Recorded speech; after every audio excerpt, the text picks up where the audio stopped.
ఇక ఏపీలో టీఎస్సీ నియామకాల వ్యవహారంలో అధికార ప్రతిపక్ష పార్టీల మధ్య మాటల యుద్ధం సాగుతోంది. డిఎస్సీ నియామకాల్లో భారీ అక్రమాలు జరిగాయని వైసీపీ ఆరోపిస్తోంది. సిబిఐ విచారణతో పాటు మంత్రి నారా లోకేష్ రాజీనామా చేయాలని డిమాండ్ చేస్తోంది వైసీపీ. కొన్ని రోజులుగా ఆందోళనలు చేపట్టింది వైసీపీ. ఇవాళ రాష్ట్ర వ్యాప్తంగా కలెక్టరేట్ల వద్ద నిరసనలు తెలిపి కలెక్టర్లకు వినతి పత్రాలను ఇవ్వబోతోంది వైసీపీ. మరోవైపు ఈ ఆరోపణలు పూర్తిగా నిరాధారమని ఏపీ ప్రభుత్వం చెబుతోంది. డిఎస్సీ ప్రకటన ఇచ్చిన తరువాత నుంచి తుది ఎంపిక వరకు మొత్తం ప్రక్రియ పారదర్శకంగా నిబంధనల ప్రకారమే నిర్వహించామని చెబుతోంది. తీసుకురండి చర్చకి, బహిరంగ చర్చకి, పత్రికాముఖంగా మేధావుల సమక్షంలో, విద్యావేత్తల సమక్షంలో, నిరుద్యోగ యువత సమక్షంలో మేము కూడా చర్చకు సిద్ధంగా ఉన్నాం.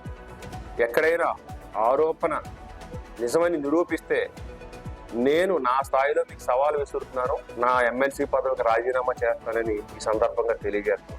ఎందుకంటే ఇక్కడతో ఫుల్ స్టాప్ పెట్టాలనే ఉద్దేశంతోనే ఈ మీడియా సమయం. సో వైసీపీ చేస్తున్న ఈ ఆందోళనపై పూర్తి సమాచారం అందించడానికి మా ప్రతినిధి శివ మనకు అందుబాటులో ఉన్నారు. శివ, ప్రభుత్వం లీక్ కాలేదు అంటోంది, వైసీపీ నారా లోకేష్ రాజీనామాకు ఆందోళన చేస్తూనే ఉంది. సో ఈ వివాదం ఎటువైపు వెళ్లే అవకాశం కనిపిస్తోంది?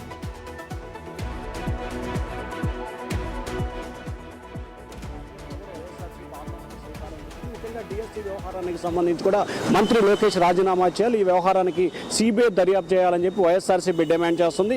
ఇప్పటికే రాష్ట్ర వ్యాప్త ఆందోళనకు ఒకసారి పిలుపునిచ్చింది. ఈరోజు రాష్ట్ర వ్యాప్తంగా కలెక్టర్ కార్యాలయంలో నిరసన ప్రదర్శన చేయబోతున్నారు.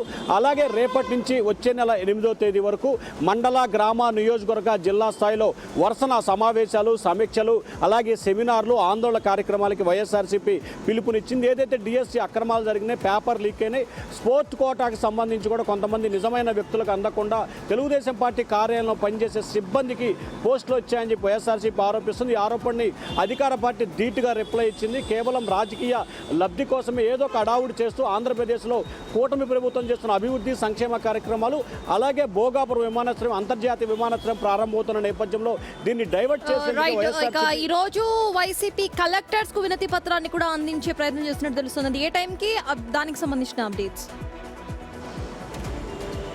రాష్ట్ర వ్యాప్తంగా కూడా 28 జిల్లా కలెక్టర్ కార్యాలయంలో ఉదయం 11 గంటల నుంచి మధ్యాహ్నం 12:30 వరకు ఆయా నేతల అందుబాటులో ఉన్న టయాన్ని బట్టి నేతలు, కార్యకర్తలు, అలాగే పార్లమెంట్ అంటే జిల్లా పరిధిలో ఉన్న 7 నియోజకవర్గాల ఇన్ఛార్జీలు, అలాగే పార్లమెంట్ సభ్యుడు ఆయన లేకపోతే ఇన్ఛార్జి, అలాగే జిల్లా పరిశీలకుడు అందరూ వెళ్ళి వినతి పత్రం ఇవ్వబోతా ఉన్నారు. సత్తాజ్ మొత్తానికి వైసీపీ మాత్రం నారా లోకేష్ రాజీనామా చేయాలి, సిబిఐ విచారణకు డిమాండ్ చేస్తుంది. ప్రభుత్వం మాత్రం ఎటువంటి అవకాశాలు జరగలేదని చెప్తుంది. చూడాలి ఎక్కడ వరకు వెళ్తుంది.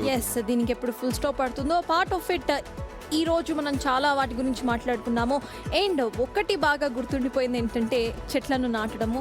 సో ఈ రోజు నుండి చెట్లను నామాత్రం నాటి వదిలేయడం కాకుండా చెట్లను నాటిన తర్వాత వాటికి నీళ్లు పోయడం కూడా స్టార్ట్ చేస్తే ఖచ్చితంగా ఇంకా పర్యావరణానికి మనం ఎంతో కొంత చేసిన వాళ్ళం కూడా అవుతాము.